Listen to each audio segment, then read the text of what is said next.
The city of Adelaide was built on the principles of freedom and commerce.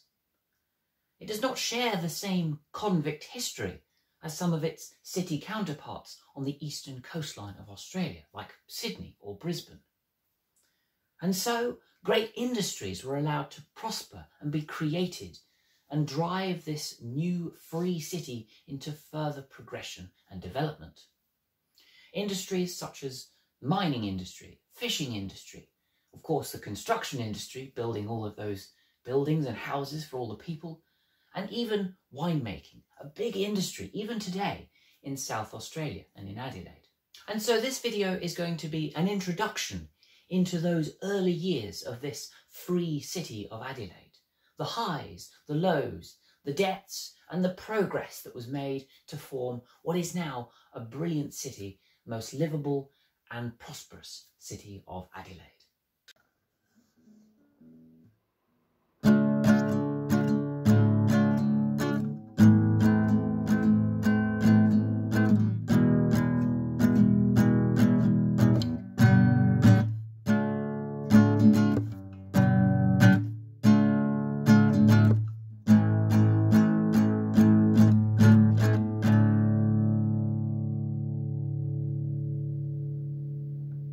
Good morning, good evening and good afternoon to you all, from those down the road to the folks around the world. Welcome back to another video talking about the early years of the city of Adelaide. So a quick recap or a summary if you haven't already seen last week's video. Adelaide was founded or proclaimed a city on the 28th of December 1836. The governor was proclaimed as John Hindmarsh, who had led a fleet of ships from Portsmouth and London all the way to South Australia. But it was Colonel William Light who would find the spot that we now call the city of Adelaide. It was some 7 miles away from Glenelg Beach and along the Torrens River. He designed it over the course of the next 2 years, creating a grid system of streets with wide boulevards and plenty of public spaces, with parklands surrounding the entire settlement itself. This would be called Light's vision, and it is marked by this statue atop of the Montefiore Hill in what is now called North Adelaide. Now, Light's vision was a bit of a monopoly. Half of the acreage in total, some 591 acres, had already been sold prior to the arrival in South Australia. And a lot of the money that had been spent buying this land had actually funded the journey to South Australia. You could pay for an acre in the city and up to 80 acres out in the Adelaide Hills, between about 12 shillings and 20 shillings, or £1. The remaining plots within the settlement, some 437 acres to be exact, were then auctioned off at the settlement themselves to those who had been unable to pay in advance for their slice of South Australia. But no matter which side of the payment spectrum you actually went through, it was a case of either drawing lots and just hoping that you got a good place, or just seeing what you can get from the rest of what is available to you. You just had to make do with what you had in South Australia, and there was no going back. But of course, it's not just about the people and their little plots of land in South Australia. You needed a settlement, and a settlement needs proper buildings, a church, a clock tower, a set of barracks, an administrative building, of course. All of these things needed to be built for South Australia and for the people in it as well. One of the first buildings to be constructed in Adelaide between 1837 and 1839 was the clock tower and its next door neighbour, the Pioneer Church, on the northern terrace. The clock tower was largely constructed during the year of 1837 and out of sandstone, with the Pioneer Church next door, again made out of sandstone, and its foundation block that sort of marks the area of the church, laid by John Hindmarsh on the 26th of January 1838, 50 years after the first colonists arrived on this Australian continent, all the way over at Port Jackson, Sydney. Further along the northern terrace in Adelaide is the Government House, the main administrative building for Governor John Hindmarsh and his successors, even today. The Government House was constructed during the year of 1837 out of earth and timber. This was only supposed to be a temporary structure for the Governor Hindmarsh, and a more permanent structure was going to be constructed later on. It was George Gawler, the second Governor of South Australia, who began the construction work of this more permanent Government House. He laid the foundations in 1839, and it was supposed to cost him roughly £4,000 to £5,000. But in fact, over the course of the next 2 years of his governorship, the costs exceeded up to £7,000. Further along still, along the northern terrace, are a set of barracks. It is now today the Migrant Museum, which is dedicated to all of the people and the diversity that is living in South Australia and Australia as a whole. The main people in these barracks were a military group known as sappers, and they were the main construction force who were building these major buildings across Adelaide. So the Government House, the Pioneer Church and its adjacent clock tower, even the Adelaide Bridge that crossed the Torrens River to what is now called the Northern Adelaide, and also the Adelaide Gaol. But before that, let's just take a quick moment to talk about Governor John Hindmarsh and Colonel William Light, the two big founding fathers of the city of Adelaide. Colonel William Light resigned from his position as Surveyor General to South Australia on the 21st of June 1838. He was being overworked and under-resourced. His health was in a slight decline due to old war wounds and suffering a little bit from TB.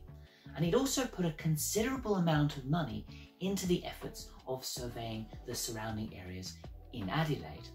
Upon resigning his position, he set up his own surveying company with two of his best surveying partners. He would still take on contracts for the governors of South Australia, but also for private investors and private landowners as well. But sadly, his health would take an even further decline during 1839, and he would sadly die on the 7th of October that year. Governor Hindmarsh, however, suffered from political decline. Ever since he had arrived in South Australia, his top team were constantly challenging his leadership and his character as Governor of South Australia.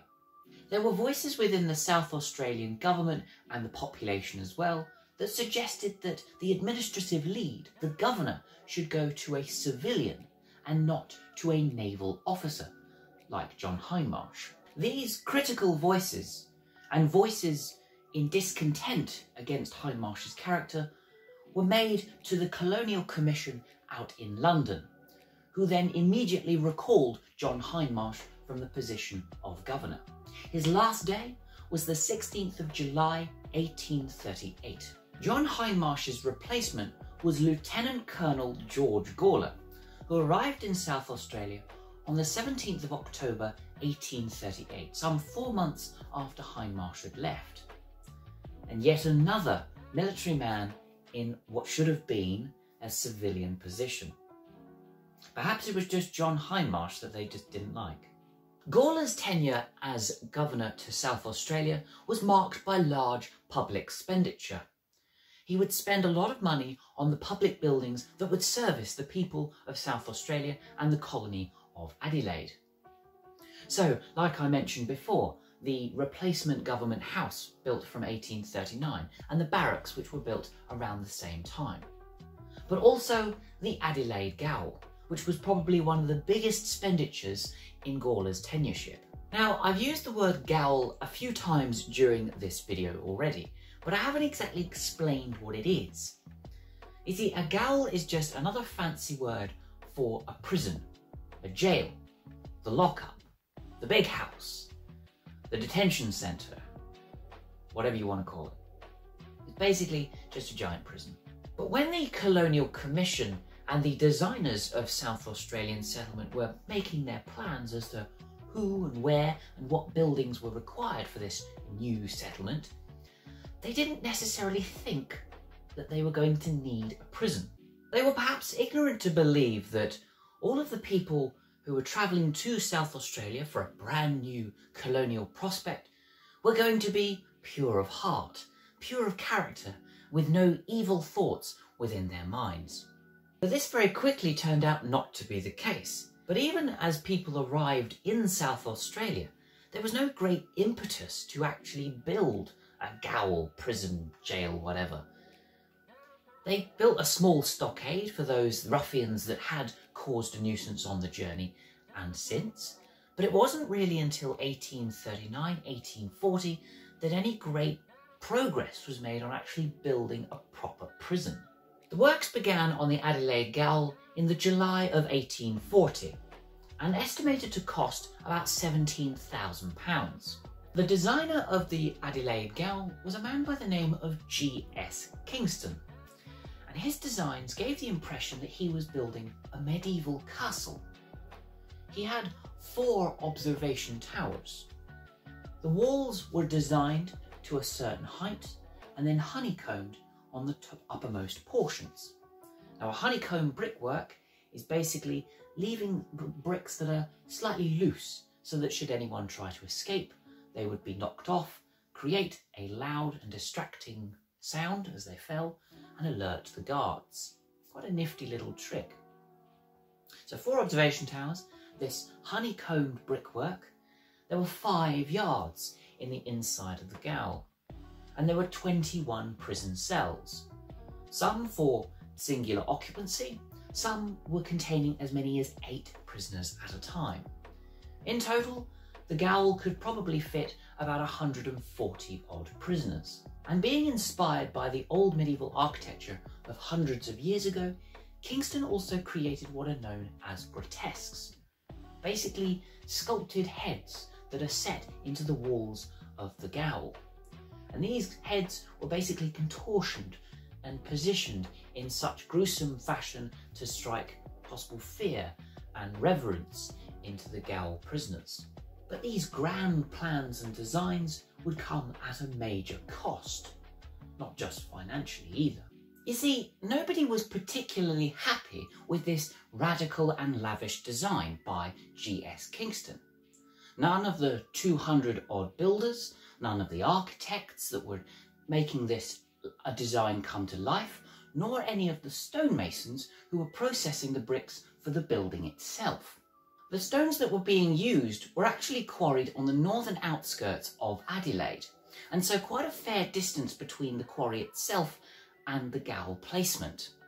And when the stone was delivered, the masons were really struggling with the actual hardness of the stone bricks themselves, and so actually demanded higher wages because of the manual labour that was having to go into just processing these bricks for the gaol. Now, the architects bringing this design to life were equally struggling and getting rather frustrated with G.S. Kingston's designs.